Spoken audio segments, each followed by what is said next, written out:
Violence control చేశాను. తీవ్రవాదుల మీద పోరాడితే నేనే ప్రాణాన్ని ఇచ్చుకున్నాను. అదే మరి రాజకీయ ముసుగులో నేరస్తులను కనిపించాలి. ఆ విషయం గుర్తుపెట్టుకోండి. నేను ఒకటే చెప్తున్నా, ఎవరైనా సరే నేరాలు చేసి వేరే వాళ్ళ దేశం తప్పించుకోవాలనుకుంటున్నారు.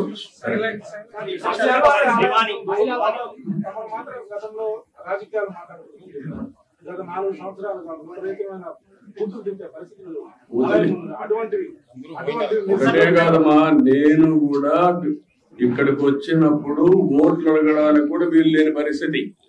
ఎలక్షన్ అప్పుడు కడవప్పుడు నేను ఎప్పుడు రాజకీయం చేయలేదు. అలాంటివన్నీ చూసాం.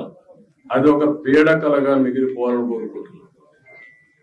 మీరు మాట్లాడిగారు కాబట్టి చెప్పాను. నేను అది కూడా చెప్పదలుచుకోలేదు. ఇక్కడ ఎవరైనా సరే నేరస్తులు నేరం వేరే వాళ్ళపైన వేయడానికి ముందుగానే ఎంపీ క్రియేట్ చేయడం, అలాంటి మాత్రం నా దగ్గర జరగవు. Be clear. ఎవడైనా సరే నేరస్తుల్ని నేరస్తులుగానే చూస్తా. రాజకీయ ముసుగులో కూడా వీళ్ళు నేరాలు చేయాలని మనం కుదరదు. కమర్షియలైజ్ చేసే కదమ్మా, కమర్షియలైజ్ చేశారు. వెంకటేశ్వర స్వామి టెంపుల్ కు వస్తానే కొండెక్కతానే ఏం కనపడాలి మీకు? పవిత్రమైన భావం రావాలి. ఈ పవిత్రమైన భావం రావాలంటే ఇక్కడ అడుగున ఆ పవిత్రమైన భావం రావాలంటే ఆ మూమెంట్ కనపడాలి. క్లీన్ గా ఉండాలి. భోజనం కూడా, ప్రసాదం కూడా నీట్ గా ఉండాలి. విపరీతమైన రేట్లు పెంచకూడదు. వెంకటేశ్వర స్వామి దగ్గరకు వస్తే దర్శనం బ్లాక్ మార్కెట్ లో టికెట్లు అమ్ముకోకూడదు. ఒకప్పుడు మీరు గుర్తుపెట్టుకోవాలి, నేను ఇక్కడికి వస్తే ఎంత క్లీన్ గా పరిశుభ్రాలు ఉండేదో చూశాను.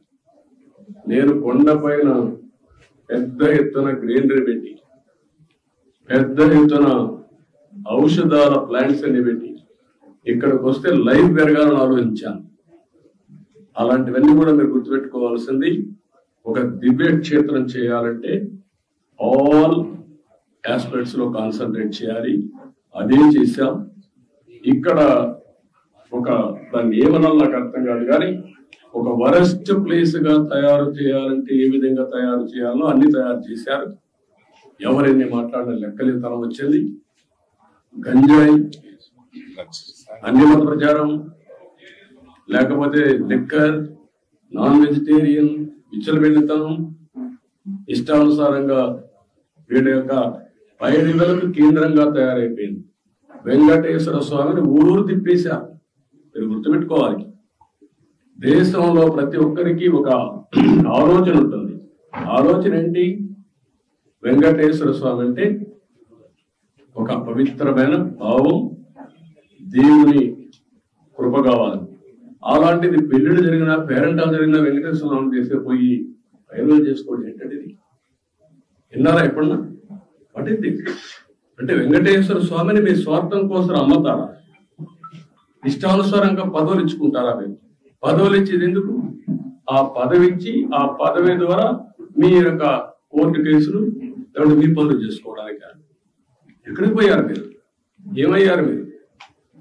అంటే వెంకటేశ్వర స్వామి, నేను ఎన్నోసార్లు చెప్పాను, గుర్తుపెట్టుకోవాలి మీరు. మళ్ళీ ఒకసారి వేరే దేవుళ్ళు నెక్స్ట్ జన్మంలో మీ మీద పనిష్మెంట్ ఇస్తారా, కానీ వెంకటేశ్వర స్వామిని నేను చూసా. ఎవరైనా వెంకటేశ్వర స్వామికి అపచారం చేసిన వారు, తలపెట్టిన వారు ఈ జన్మలోనే పనిష్మెంట్ తీసుకున్నారు. మీరు తిరుపతిలో కూడా చాలా ఇన్సిడెంట్ ఒకసారి లెక్కేసుకోండి. ఎవరైనా సరే, ఉద్యోగస్తులు కానీ బయట వాళ్ళు కానీ ఎవరైనా సరే దేవునికి అపచారం చేసిన ప్రతి ఒక్కరు శిక్ష అనుభవించారు. ఈ విషయాలు మీరు గుర్తుపెట్టుకోవాల్సిన అవసరం. ఎన్నో చేశారు. ఎర్రచంద్రాన్ని కూడా నేను గోడలో పెట్టాను, మీరు చూసుంటారు. గోడలు కూడా ఎదరపోతా ఉంది.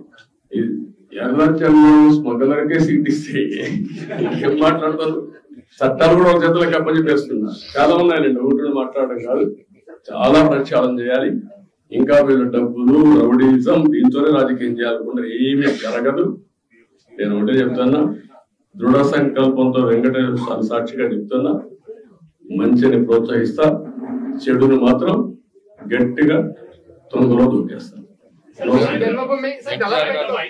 సంతకాలు పెట్టబోతున్నారు. ప్రజల భాగస్వామ్యం ప్రభుత్వంలో ఉండాలని డిసైడ్ ఇవ్వబోతున్నారు. చెప్తారు కదా, అన్ని చూస్తారు కదా, మీరు అన్ని చెప్పాలనుకోలేదు. భోంచే ముందు రుచేందుకు కాదు, మీరు ఒకటే చెప్పారు. 1.0 చూశారు, 2.0 చూశారు, 3.0 చూశారు, 4.0 వచ్చారు. ఇప్పుడు మీరు చూడబోతారు. ఇప్పుడు అందుకని అందరికి అప్పీల్ చేస్తున్న ఆఫీసర్లు కూడా, ఎంప్లాయీస్ కూడా అప్పీల్ చేస్తున్నా, రాజకీయ కార్యకర్తలకు అప్పీల్ చేస్తున్నా. నష్టపోయాం, ఈ నష్టాన్ని రికవర్ చేసుకోవాలి. అందరం కూడా కలిసి పనిచేద్దాం, ముందుకు.